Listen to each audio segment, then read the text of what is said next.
Au Canada, on estime à 1,5 million le nombre de femmes précaires. La pauvreté s'étend au-delà des aspects économiques. Elle impacte l'ensemble des choix et opportunités offerts. Les femmes pauvres ne jouissent pas de leur complète autonomie. Elles ne sont pas entièrement libres de vivre là où elles veulent, de suivre une formation qui les intéresse. De plus, quand la pauvreté affecte une famille, elle l'affecte tout entière.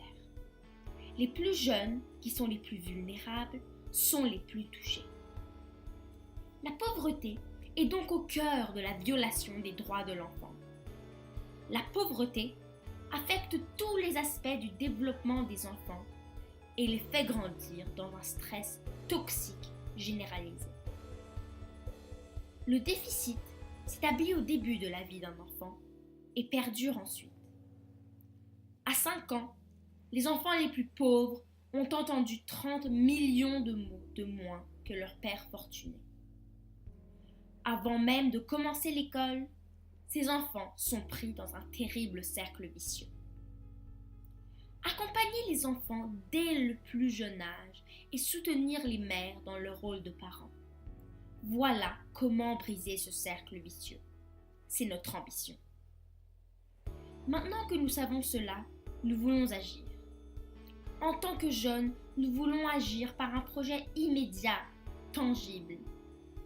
Nous proposons donc un projet de bénévolat autour de la lecture. La lecture est un moyen de découvrir de nouveaux mots, de s'ouvrir vers des mondes inconnus. En autonomisant mères et enfants par la lecture et l'enrichissement culturel, notre ambition est d'améliorer le sort des familles pauvres.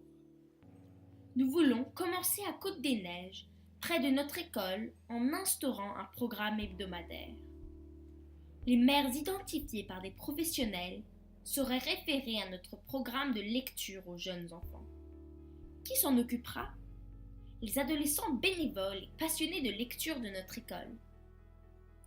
Pendant ce temps, les mères pourront suivre des ateliers de parentalité ou souffler tout simplement. Quant aux enfants, une fois devenus grands, ils se transformeront en lecteurs et pourront à leur tour parrainer le programme. Si notre projet voit le jour et se multiplie, nous aurons contribué à l'autonomisation des femmes de demain.